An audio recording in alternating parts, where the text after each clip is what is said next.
It has been an extremely dynamic and interesting week for crypto, so we will be covering some exciting news together. Hello, I'm Crypto Casey, and welcome to another episode of Last Week Crypto.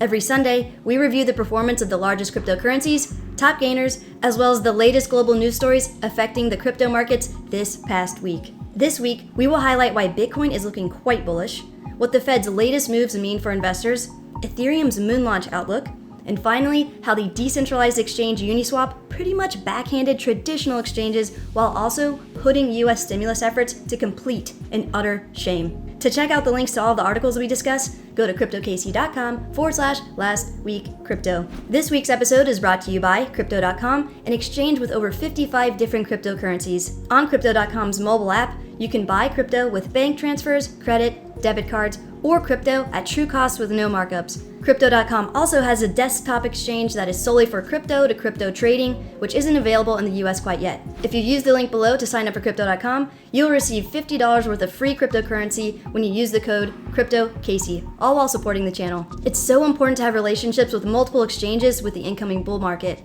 Many times, exchanges have to hold funds, freeze transactions, and lock accounts when they are overloaded with increased demand. So check out my list of recommended exchanges below to sign up so you have multiple options to trade when the crypto market really starts to take off. Also, every Wednesday on Instagram, I conduct a weekly AMA or Ask Me Anything at instagram.com/CryptoCasey. So please use the link to my Instagram account listed in the description area to follow me and ask me anything you want every Wednesday. Awesome. Let's kick off Last Week Crypto.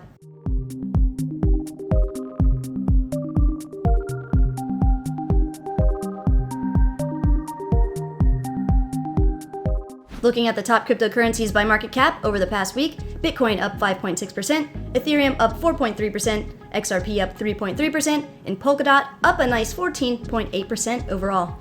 Cool. Looking at the top gainers this week, Kusama up 42%, Neo, wow, this one is a blast from the past, up 37%, Quant up 29%, and Celsius up 21%. Pretty green markets across the board, and I'm not surprised, considering bullish news like this. MicroStrategy tells SEC it may increase its $250 million of Bitcoin reserves they purchased in August. And let me give you some background on this situation with a very short, wholesome story.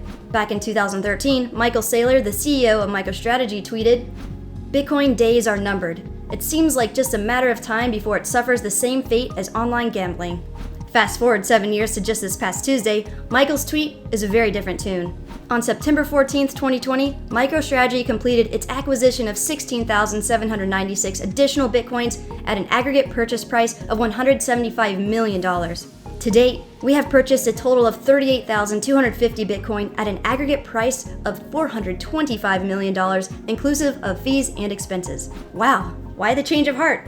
Well, MicroStrategy's Michael Saylor explains his $425 million bet on Bitcoin. MicroStrategy is prepared to hodl its Bitcoin for at least a century.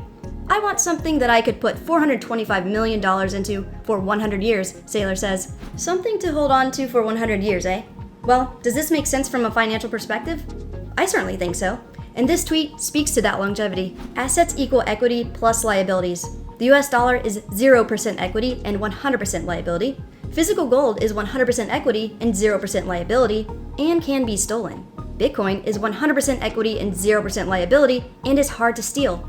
People naturally adopt the money with the least risks." And other technological and financial thought leaders agree. Take heed of Jeffrey Booth, Price of Tomorrow author, who says Bitcoin is a lifeboat amid financial turmoil. He has endorsed Bitcoin as a must-have investment in times when central banks are exacerbating the escalating debt problem. Booth goes on to explain that at the end of the day, he believes we only have two options left to get out of this exponentially growing national debt crisis. One, governmental default on global debt through a deflationary depression, which would involve declining prices, lower production, decreased wages, reduced demand overall, and collapse of the banking system. Or option two, default through hyperinflation, which is pretty much what we've been doing to ease the effects of COVID on the economy. And that outlook involves rapid, excessive price increases for goods and services in an economy, as cash and savings decrease in value and eventually become worthless. This can lead to food supply shortages, bankruptcies, and lots of people not able to afford basic needs and cost of living expenses. Option one would be a faster failure and better in the long run. option 2 will be slow and painful with severe consequences. So in terms of this past week, what does the Federal Reserve's latest move mean for investors? Federal Reserve Chairman Jerome Powell on Wednesday fleshed out the central bank's operating strategy unveiled last month, confirming it will maintain near zero interest rates and continue to purchase large volumes of securities.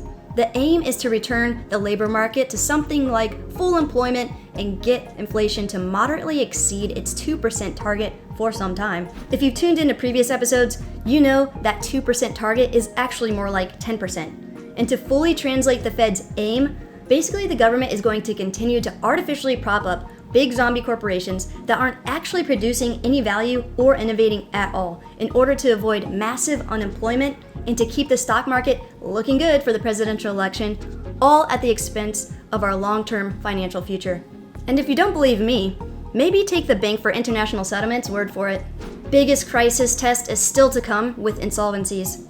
Officials in Europe and the US have unleashed unprecedented easing in response to the COVID-19 outbreak, which has pushed up equity markets even as economies face their deepest recession in decades. While liquidity measures have helped companies stay afloat, there are concerns they may also be creating a swath of uncompetitive firms that hold back investment and innovation. The real challenge is to distinguish between viable and non-viable firms, which, given the uncertainty about future demand patterns, is not straightforward. What's also not straightforward, or even true at all for that matter, is no one is trying to distinguish which businesses are viable versus non-viable. The way it actually works is a small elite group of people control the money printer and simply print money to give away to their friends in the form of low-interest loans. When they need money, they just print more, while the rest of us have to exchange our precious time to work hard and actually produce value to earn money. There's no doubt we are headed towards another financial crisis, but the printing of money in response to COVID is adding fuel to the fire. Peter Schiff sums it up nicely in this tweet. The US current account deficit surged by 52.9% in the second quarter to $170.5 billion, the worst quarter since the third quarter of 2008, just before the financial crisis. A swelling current account deficit indicates that the next financial crisis will be much worse than the last. And in the midst of financial crises, bank failures are inevitable. And what's interesting regarding banks in particular this past week, there is a new kid on the block. Kraken wins bank charter approval. Kraken Financial is the first digital asset company in US history to receive a bank charter recognized under federal and state law, and will be the first regulated US bank to provide comprehensive deposit-taking, custody, and fiduciary services for digital assets. From paying bills and receiving salaries in cryptocurrency to incorporating digital assets into investment and trading portfolios, Kraken Financial will enable Kraken clients in the US to bank seamlessly between digital assets and national currencies. Absolutely incredible news for the crypto space. And in a tweet, Kraken CEO Jesse Powell shares his thoughts about it. You can't make this stuff up. The timeline is beyond twisted. Certainly didn't see a banking license in the cards when we set out on this mission 9 years ago. We have come full circle, crypto. Looking forward to banking you all and banning the accounts of sketchy fiat peddlers. Then below the tweet, you have a nice meme from that Captain Phillips movie with Tom Hanks and those pirates that took over the ship stating, "Look at me, I'm the banker now." Awesome. Let's jump into some more bullish news that has me thinking Ethereum is slated for a moon mission before the end of 2020. Ethereum 2.0 gets one last dress rehearsal before launch. A second Ethereum 2.0 testnet called Spadina will launch this month. Spadina will only last 3 days with a specific focus on deposits and Genesis. An Ethereum 2.0 developer said recently that it's on target for a November launch. Wow, considering this, token fee burn in ETH1 and 2 networks, people locking up tons of ETH to become validators on the mainnet, and not to mention the anticipated artificial pumping of the stock market up to the presidential election, things are looking righteous for Ethereum's end-of-year price. Even Bitcoin is on the Ethereum hype train, as Bitcoin supply on Ethereum tops $1 billion. And if you just take a look at that chart depicted here, you can see a huge exponential growth curve emerging from January 2020 and going absolutely parabolic this past quarter, showing over $1 billion worth of Bitcoin tokenized on Ethereum. Anthony Sassano knows what's up. ETH is so gosh dang undervalued, it hurts my face. You know who else's faces are probably hurting? Centralized exchanges and the US government, after Uniswap token launch set the standard for DeFi. In just a few days, it's already one of the most widely distributed tokens in DeFi. But Casey, why would the US government feel the blow? Well, Uniswap delivered a stimulus package that puts the feds to complete and utter shame. Crypto stimulus. Ethereum-based Uniswap gave all its users nearly $1,200. Uniswap released a governance token called Uni, whose protocol gave away 400 Uni to every ETH address that used the exchange prior to September 1st. At a price of $3 per token, 400 Uni was worth $1,200 at the time of the launch, which coincidentally was the same amount as the US stimulus checks. However, in less than 24 hours after being listed on mainstream exchanges like Coinbase, we have seen the price of Uni peak at around $8.40, making the 400 Uni worth a whopping $3,360 at its current all-time high at the time of this video, which has a lot of people sharing the sentiment of this meme featuring Doc Brown and Marty McFly from Back to the Future, stating, "We have to go back to make thousands of Metamask accounts." So, in closing, I agree with this tweet. The Uniswap airdrop proved that decentralized applications will pave the way towards mass adoption. So if you have used Uniswap before September 1st, even if your transaction failed, you should be able to claim your 400 Uni tokens by going to the Uniswap exchange and connecting the wallet you used. Then you should see a notification about 400 Uni in the top right corner of the screen. Click the Claim Your Uni Tokens button. Next, click Claim Uni. Then, whatever wallet device you use to connect your wallet, open it to confirm payment of the Ethereum miner fee to process the transaction. And that's about it. Your Uni should arrive in your wallet after a few minutes or so, depending on network traffic. Sweet. Only in crypto can you unexpectedly receive random tokens worth thousands of dollars out of nowhere. Awesome. Well, that was Last Week Crypto with me, Crypto Casey. If you enjoyed the episode, please make sure to like this video and subscribe to my channel for more crypto content.